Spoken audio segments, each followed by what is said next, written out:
জিওরল্যান্ড চ্যানেলটিতে সকলকে স্বাগত জানাই।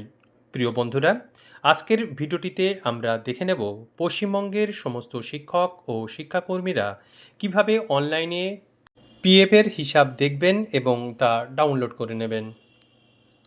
এর জন্য আমাদের প্রথমেই আইএফএমএস বা ইন্টিগ্রেটেড ফিনান্সিয়াল ম্যানেজমেন্ট সিস্টেমের যে পোর্টাল আছে সেখানে প্রবেশ করতে হবে। Website www.wbifms.gov.in।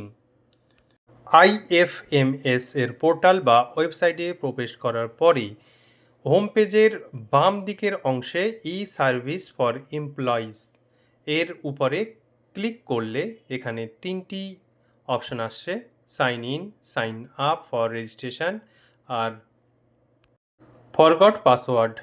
আমাদের প্রথমেই সাইন আপ ফর রেজিস্ট্রেশনের উপরে ক্লিক করতে হবে।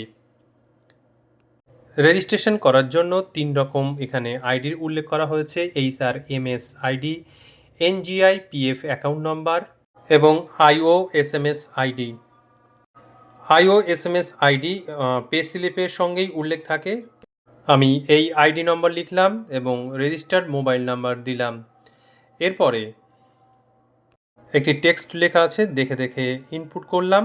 যদি বুঝতে না পারা যায় তাহলে রিফ্রেশ করলে টেক্সটটি পাল্টে যায়। এখানে দেখে পূরণ করতে হবে, তারপর রেজিস্টার অংশের উপর ক্লিক করতে হবে। ক্লিক করার সঙ্গে সঙ্গে পিএফ অ্যাকাউন্ট সহ কিছু গুরুত্বপূর্ণ তথ্য সামনে চলে আসবে, সেগুলো দেখে নিয়ে নিচে লাল কালিতে একটি লেখা আছে আপনার নাম থাকবে, hereby declare the above details are correct to the best of my knowledge, এই অংশে টিক দিতে হবে। তার নিচে আছে জেনারেট ওটিপি, তার উপর ক্লিক করতে হবে। জেনারেট ওটিপির উপর ক্লিক করলেই আপনার রেজিস্টার্ড মোবাইল নম্বরে ওটিপি যাবে। ওটিপি দেখে ওটিপি অংশে লিখুন। ওটিপি দেওয়ার পরে ক্রিয়েট মাই অ্যাকাউন্টের উপর ক্লিক করুন। আপনার অ্যাকাউন্ট তৈরি হয়ে গেছে। ইউজার আইডিটি দেখে লিখে নিন। পাসওয়ার্ড আপনার রেজিস্টার্ড মোবাইল নম্বরে চলে যাবে। প্রথম লগ ইন করার পরে অবশ্যই পাসওয়ার্ড পরিবর্তন করে নেবেন। এবারে আমাদের পোর্টালের হোম পেজে আবার যেতে হবে। ই সার্ভিস ফর এমপ্লয়ের উপর ক্লিক করব, তারপর সাইন ইন এর উপর ক্লিক করব। অথবা সাইন ইন করার জন্য নিচে লেখা আছে ইএসই এমপ্লয়ি, তার উপর ক্লিক করেও সাইন ইন করা যাবে। এবারে আমরা HRMS আইডি, যেটা কিছুক্ষণ আগে তৈরি হলো, সেই আইডি নম্বরটি এখানে দেব, সেই সঙ্গে পাসওয়ার্ড যেটি কিছুক্ষণ আগে আমাদের রেজিস্টার্ড মোবাইল নম্বরে পৌঁছেছে। দেওয়ার পরে লগ ইন করব। লগ ইন করার সঙ্গে সঙ্গে আমাদের ডিটেলস এখানে চলে আসবে, বিশেষ করে নাম এবং মোবাইল নাম্বার। এখন আমাদের পাসওয়ার্ডটি চেঞ্জ করে নিতে হবে।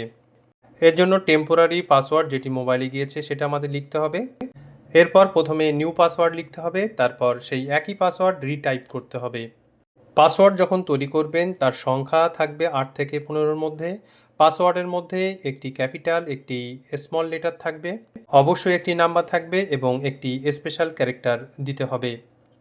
ডান দিকের অংশে পাসওয়ার্ডের সংখ্যা কত হবে, কি কি রাখতে হবে তা উল্লেখ করা আছে, অবশ্যই দেখে নেবেন। নিউ পাসওয়ার্ড তৈরি করুন, সেই পাসওয়ার্ড আবার রিটাইপ করুন, তারপর চেঞ্জ পাসওয়ার্ডের উপর ক্লিক করুন। আপনার পিএফ অ্যাকাউন্টের নতুন পাসওয়ার্ড তৈরি হয়ে যাবে। প্রয়োজন হলে ইউজার আইডি এবং নতুন পাসওয়ার্ড নিয়ে সাইন ইন করে নিন। এবারে আপনার পিএফের প্রোফাইল অংশ সামনে চলে আসবে। মাই প্রোফাইলের উপরে ক্লিক করলে আপনার সার্ভিস সংক্রান্ত গুরুত্বপূর্ণ তথ্যগুলো সামনে চলে আসবে। নিচের অংশে ফ্যামিলি ইনফরমেশান দেওয়া থাকবে।